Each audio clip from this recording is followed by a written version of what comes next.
सुप्रभात। मैं हूं जगेंद्र राणा। आज की हमारी आध्यात्मिक चर्चा का विषय है स्वरूप उपलब्धि। स्वरूप उपलब्धि। मनुष्य जीवन का लक्ष्य है मनुष्यता प्राप्त करना। मनुष्यता क्या है? अपने आप को जानना।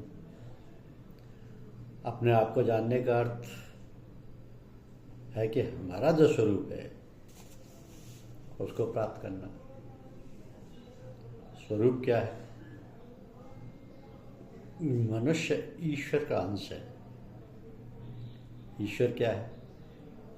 सच्चिदानंद स्वरूप। सच्चिदानंद क्या है? सत चित आनंद।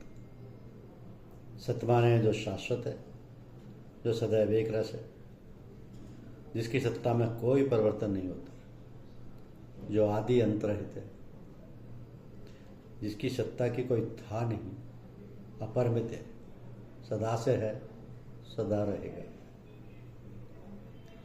जो ज्ञान स्वरूप है, जो भूत भविष्य वर्तमान में रहता है, जिसके ज्ञान की कोई था नहीं है,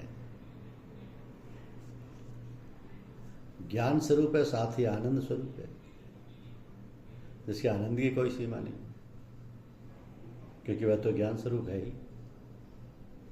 पर संसार की कोई बात, किसी की भी कोई बात उसके ज्ञान से बाहर नहीं है। ऐसा जो परमात्मा है, जिसकी परम चेतना सत्ता से ही संसार में सारी चेतना का प्रसार है, और मुख्य बात यह है कि उस ऐसे परमात्मा ने मनुष्य को भी अपने अनुरूप बनाया। फिर क्यों मनुष्य में इतनी कमी और न जाने कितने विकार और विचार पैदा होते हैं? कारण यह है कि उस परमात्मा ने मनुष्य के अंतर में सभी गुणों का समावेश किया है, और उसको ऐसा अधिकार भी दिया है कि वो जैसा चाहे अपने को बना सकता है। उसमें बुद्धि और विवेक का भी सामंजस्य है, थोड़ी स्वतंत्रता भी है, जो और प्राणियों में नहीं है। और जितनी योनियां आए वो हैं भोग योनियां। केवल मनुष्य योनि ही ऐसी है जिसमें भोग के साथ कर्म करने का भी अधिकार है।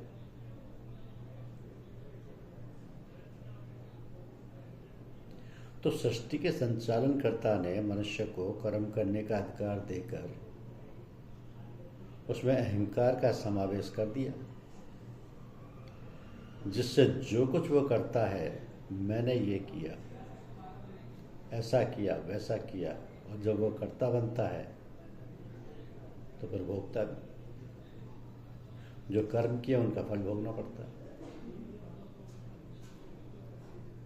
ऐसा जाल फैलाया उस कारीगर ने, उस मालिक ने, सृष्टिकर्ता ने, कि मनुष्य कभी कभी किम कर्तव्य विमूढ़ हो जाता है अपने अहम के कारण। मनुष्य के मन में नाना प्रकार की भ्रांतियां पैदा हो जाती और वो भ्रमित हो जाता है, विवेकहीन हो जाता है। यह है तो लीला ही उस लीलाधर की। तो जो मनुष्य जिस परिस्थिति में पैदा किया गया है, उसी में रहकर उस परिस्थिति का विवेक के साथ उपयोग करके, कर्तव्यनिष्ठ होकर, अहंकार रहित होकर, भगवान की देन और उसकी दया कृपा समझकर, भगवान का ही सारा कार्यकलाप समझकर, अपने को अलग रखते हुए पार कर लेता है, वही मनुष्य है। तो सच्चे अर्थों में मनुष्य के अंदर अनेकों चित्तवृत्तियां हैं, और वो सब बहिर्मुखी, अर्थात उनका सारा झुकाव बाहर की ओर, संसार की ओर, विषयों की ओर है, और वो उन्हीं के जाल में फंसा हुआ है। तो जो ये समझता है कि सारा खेल, सारी माया भगवान की है, और भगवान ही सब कुछ करता धरता है, तो वो बच निकलता है। इन्हीं सब जंजाल और झंझटों से बचने के लिए महर्षि पतंजलि ने कहा है कि योगश्चित्त वृत्ति निरोध है, अर्थात चित्त की वृत्तियों का निरोध ही योग है। योग से चित्त की वृत्तियों का निरोध होता है। योग दर्शन बहुत विशद है और वो साधारण व्यक्तियों की समझ से परे। तो सीधी सादी बात तो ये है कि हम अपनी बहुमुखी वृत्तियों को अंतर्मुखी कर लें, सारी वृत्तियों को समेटकर अंतर में ले जाएं। अब अंतर में क्या है? अंतर में भगवान का निवास है, भगवान का अंश रूप ही आत्मा है। तो हमें अपने स्वरूप को प्राप्त करना है। चित्त की धार को जो बाहर को है उसको अंतर की ओर करना है। उलट धार इसी को कहते हैं। धारा को उल्टा तो राधा हो गया, तो धार को उलट कर अंतर में जो आत्मा परमात्मा का अंश है उसमें मिला देना है। यही है आत्मस्थ होना, अपने आप को जानना, अपने स्वरूप में स्थित होना। ये साधना बड़ी सुलभ है। इसे सत्संग में सुगमता और सरलता से प्राप्त किया जा सकता है। अब सत्संग क्या है? जो ऐसे लोग हैं, जो महापुरुष महात्मा हैं, जिन्होंने अपनी स्थिति स्थित प्रज्ञ बना ली है, जो आत्मा को प्राप्त कर उसमें स्थित हो गए हैं, जो आत्म पुरुष हैं, उनके साथ संग में बैठना उठना, उन्हीं से मिलना जुलना, उन्हीं की बताई हुई युक्ति और साधन करने से बड़े ही साधारण ढंग से सब कुछ प्राप्त हो जाता है। इसी कारण सत्संग की बड़ी महिमा है, जिसे सब लोग जानते हैं। अब मनुष्य जीवन की भी बहुत महिमा है। वास्तव में ये है भी बहुत महिमा में और गरिमा में, किंतु इसकी महत्ता और सत्ता की पहचान सभी मनुष्यों को नहीं होती। सभी मनुष्यों में ये चेतना नहीं जागृत होती है कि वे मनुष्य हैं। मनुष्य जीवन को कैसे सार्थक करे, उसका उपयोग कैसे करे और मनुष्य जीवन की सफलता कैसे प्राप्त करे। तो कहा जाता है कि मनुष्य जीवन सबसे श्रेष्ठ है। परमपिता परमात्मा ने सृष्टि की रचना की और रचना का विस्तार करते करते सबसे अंत में मनुष्य शरीर का निर्माण किया। इसको यूँ भी समझ सकते हैं कि प्रकृति की उत्तरोत्तर सृजन शैली का ये अंतिम रूप है। इसके निर्माण में रचना की सारी शक्तियाँ, सारा सौंदर्य कूट कूट कर भर दिया गया है।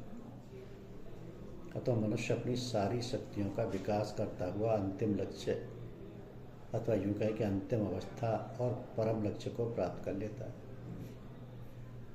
तो संसार में जितने भी प्राणी हैं, उनमें यह शक्ति और सामर्थ्य नहीं है कि वो प्रकृति प्रदत्त जो स्वाभाविक संचालन और क्रिया शक्ति है, उसके सिवाय कुछ कर सके।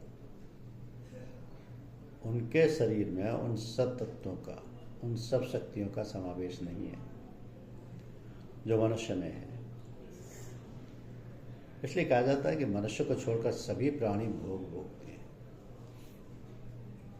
उनमें नवीन कर्म करने की, अपने आप को विकसित करने की शक्ति और सामर्थ्य नहीं है। जबकि मनुष्य भोग योनि है और कर्म योनि भी है। वो संस्कारों का भोग तो करता ही है, नए संस्कार भी बनाता है, बना सकता है और पूर्णता को प्राप्त कर सकता है। तो मनुष्य के अंतर में ईश्वर प्रदत्त प्रतिभा और क्रिया शक्ति है, जिसमें वो शनय शनय उन्नति करता हुआ परम पद को प्राप्त हो सकता है। ये परम पद की इच्छा सभी में नहीं होती। सभी शरीरधारी मनुष्य वास्तविक मनुष्य चेतना से आप्लावित नहीं होते।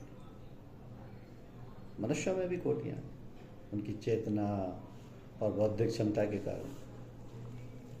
सो उत्तरोत्तर चेतना की क्षमता बढ़ते बढ़ते वह मनुष्यत्व और ईश्वरत्व को प्राप्त करता है।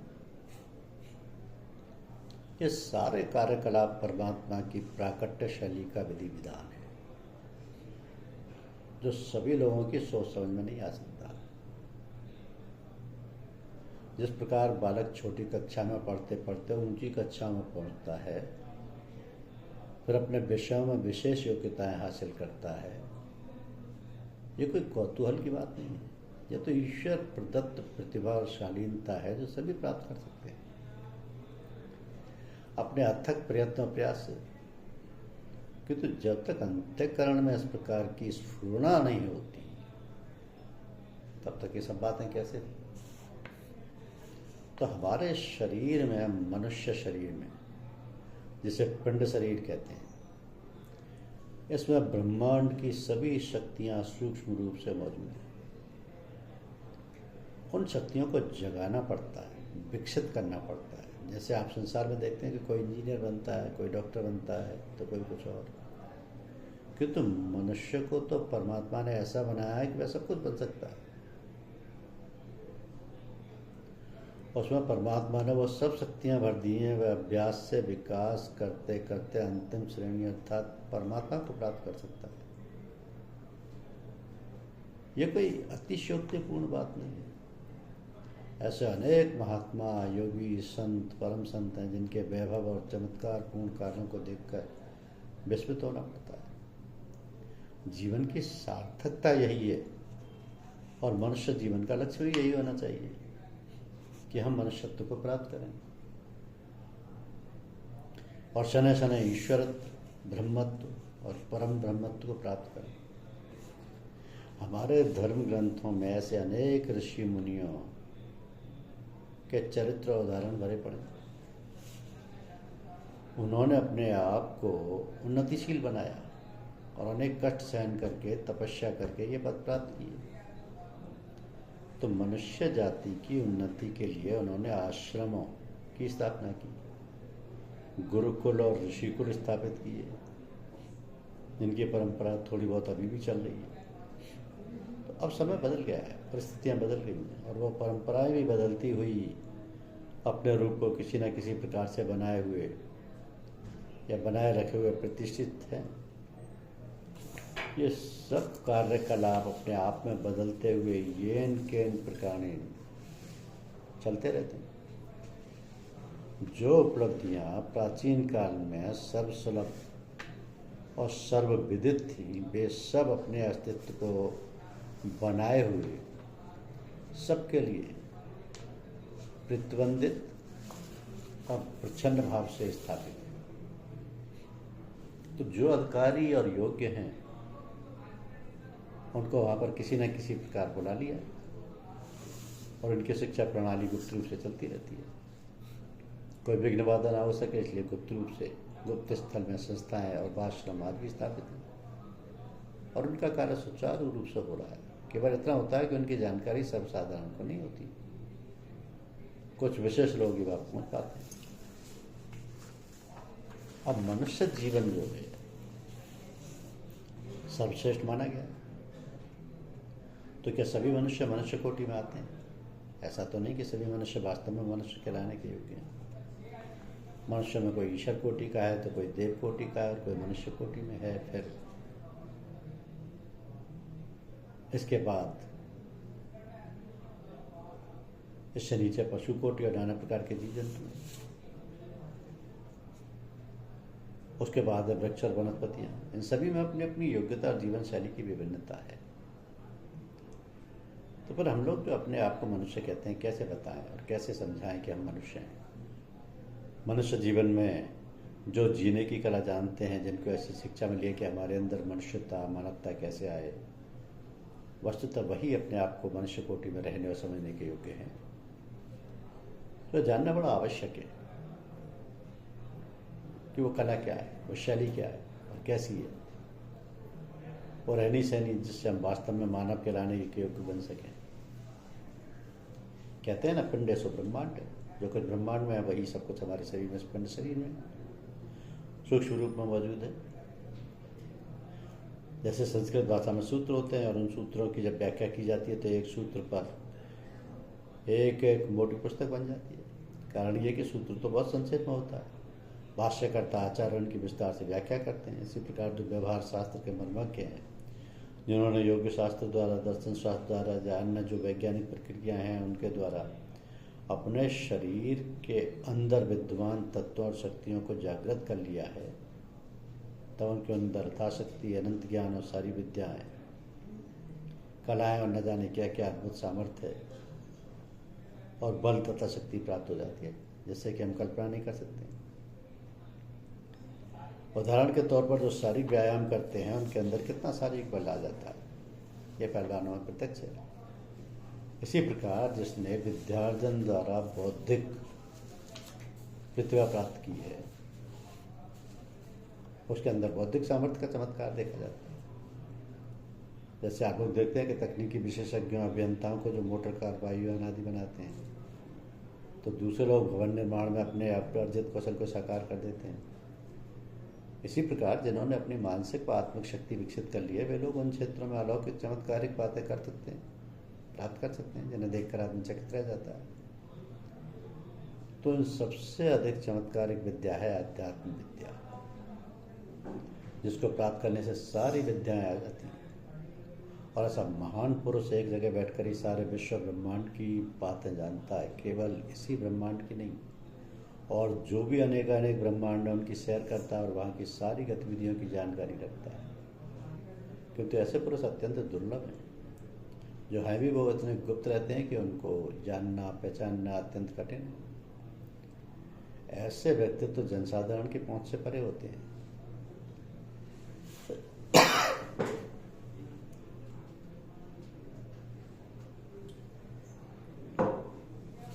ऐसे लोग स्वयं ही जब और जहाँ चाहते हैं प्रकट होकर अपना परिचय देते हैं और जो कार्य करना होता है संपन्न करते हैं। तो मनुष्य जीवन कितना रहस्यमय है कि अभी तक शायद ही किसी ने इसकी पूर्ण रूप में जानकारी प्राप्त की। तो जीवन की कला जानने, समझने और उस पर अमल करने हेतु बड़ी सावधानी और कठिन परिश्रम की आवश्यकता है।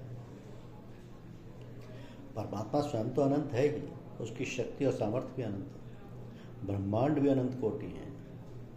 तो जिसने जितना ही अपने मन मस्तिष्क को परिष्कृत कर आत्मा को उपलब्ध किया है, उतना ही वो महान और विशेषज्ञ है।